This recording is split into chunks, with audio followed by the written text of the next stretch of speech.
problems about it? I don't know if you see him. Seriously? Yes. Yeah? His feet? What do you think? Nobody needs to know who I am.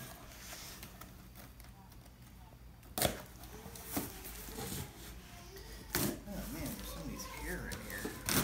Probably mine. No. Yeah, see? Look at that. Backwards. Ah, so. Okay. Don't show my feet.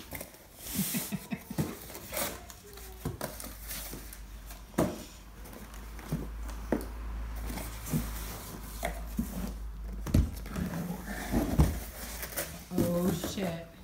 What? So much heat? Huh? So No, much it's a wide V, I can tell. How can you tell? Just because of the shape of the case. Are you sure it's heavy?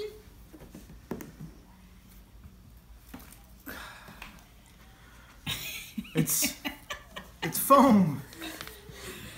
It's a mummy. No, Monet represent. That's right.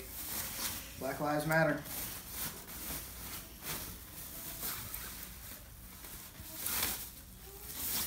Yes, they do. Wow. Yeah. It's beautiful. Little Chapman green. And what else is in here? Cleaning cloth. Oh, strap locks. Bunch of hardwood stuff. That's cool. Case keys. Nobody uses those. All right. Nice. Oh my god, I'm so glad that this did not get stolen. It's way out of tune. Yeah. Yeah, the bridge is sitting way far back. Anyway. It looks like Star Trek guitar. Yeah, it's like, it's kind of, It's not shaped black. like a Star Trek guitar. Well, no, and also, Dad, if you flip it, this part is like copper or like almost rusty. No, that's brown. so that's Yeah, just yeah. mahogany, and it's just the gorgeous. stain. That looks even more Star Trek. And then there's a huge cap. I mean, look at that.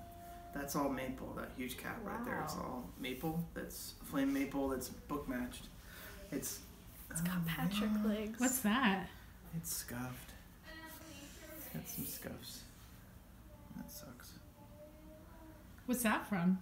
Shipping? Probably. One more. From getting it stolen. Not really. Anyway. Cool. All right.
Okay, so real quick unboxing, real quick demo, and now I'm going to do a little bit of a review, something I don't usually do. I don't usually talk in any of my videos. I just feel like demoing. Nobody sees my stuff. It's a pretty small channel. But I couldn't find any reviews on the Chapman MLV Pro, so I thought I'd just put my experience out there so that people can kind of get a little bit more information. First off, good things about the guitar, like right out of the box.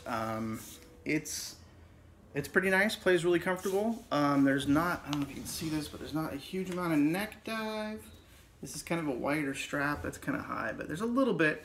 But if you get it set, you know, like most people do with V's, it's not a big deal. When I was looking for this guitar, or when I chose this guitar, was because I was looking for sort of a shredder type guitar, but not with a super, super thin neck. I wanted stainless steel frets, which this has. I wanted 24 frets, and I wanted either ebony or a maple fretboard. It's got the ebony on it. It's a really nice dark piece of ebony. There's a little bit of streaking to it, but which I'm totally fine with. I think that, you know, that's the way that ebony goes. It's super expensive and not very renewable to use the really dark ebony only. So let's see other things about this. I like the traditional headstock. I'm not, unfortunately, a huge fan of other Chapman headstock designs. I know it's tough to come up with an original that looks cool, so I totally understand that, but I'm just not a big fan of those. Let's see, and I do like the satin finish. Actually, you know, I like that kind of raw wood feel a little bit. It's actually really nice that way. It plays really comfortably, like I said. It's pretty easy to play. It's kind of a thinner C-shaped neck. They say that it's rolled on the edges. It feels a little bit. It does feel rolled, definitely, but not like super rolled in there. Okay, so then a couple of issues that I have with it in particular. Let's see, I don't think you can see it in this light. When I did the unboxing, the sunlight in here was really bright. There's actually two finish flaws right down here. There are these scratches where they just, it looks like it got kind of, I don't know, like somebody didn't really get it sanded smooth, and they totally go against the grain in a bit of this flame maple top, which is also one of the things I like. Super thick flame maple top. I mean, look at this thing. That's how, you know, there's my pinky. It's about as thick as my pinky almost up there, you know, and that's a whole cap across the entire body of the guitar. The rest of it's mahogany in the back, and it's a set in neck, so it's not neck through. But even so, I mean, you know, I don't know how many pieces the body is. There's not a lot of seams, probably 3-piece, I would guess. Might even be 2. Anyway, so that's another positive. But other things as far as, you know, problems, there's also a little finish flaw, same thing, kind of like a little chattering right here that didn't get taken care of. There was a piece of tape, like finish tape, right at the end of the fingerboard when I pulled it out of the box. I thought it was just a piece of plastic, like from the pickups, which I haven't even taken those off. But peeled it away, and there's a little spot there where it's it's finished, but it's not finished smoothly. It's something that should have been caught before it even went out the door. Another thing, this isn't specific to Chapman's or anything like that, but I'm not a big fan of smoked chrome, and I think it said that in the description when I was looking at it, so that's, I mean, you know, it's on me. I just think that smoked chrome, to me, I'd rather have it black or chrome. I think these show fingerprints and sort of oxidization, and all the hardware on here is that smoke chrome, and a lot of manufacturers do that. I'm not a big fan of that. That's just me. Another thing, too, is along this lower wing here, you're not going to be able to see it in the camera, it's just my crappy iPhone, but all along this binding here where they did the stain across the top, there's rough wood. Like, this didn't get stained I mean, even finished. Like this part is, but just this edge, this little edge here that's like raw and rough. Like not really even perfectly sanded and definitely not finished. And also sort of the same thing feeling across most of the back. It feels like it didn't get a final sanding. It feels like there's sawdust all across it, but that's kind of part of that permanent finish. Last but not least is there's a spot here on the neck with the finish. And there's these chunks that got in underneath right here, underneath the finish. I'm gonna see if you can hear it when I rub my finger across it. I can't get those to come off. They're actually in the finish. It's like some debris got in there before they finished doing the satin. All of the finish issues would be hidden if this was a polyester finish, if it was a gloss. I wouldn't feel any of those things. It'd be a smooth finish of her. I wouldn't be able to tell that something wasn't sanded before it was finished or anything like that. But my point with that is if you're gonna do a satin finish, is sort of this is your pro premium kind of model, you gotta do it right, you know. I bought this because it was coming from one of the South Korean factories instead of coming from an Indonesian factory, which is kind of Chapman's, you know, claim with it is like, this is a higher quality factory, and that's what I was thinking too. I might have gotten a lemon, you know. I don't know if this is indicative of their quality control overall, but it seems like, just from my experience with just this one, they've got some work to do. That's just one model, one person. You know, I bought this from a musician's friend, maybe, and they sent it to me in the Chapman box without having anything boxed around it. You know, it was a little bit beat up, that box, so I don't know. I don't think any of this occurred in shipping. It doesn't look like that. The other flip side of it, the good thing about this is it comes with a hard shell case. It was really well packed. It's a really nice, tightly packed hard shell case. So, you know, all those good things sort of outweighed by some of the little finish things, which are very nitpicky. But this chunk in the neck, I feel every time I play in that area, my thumb rubs right across it. And as a result, this is more than likely going back. All right, thanks for watching my video. Only time you'll hear me talking probably. And everybody stay safe out there, stay healthy, and don't forget, Black Lives Matter.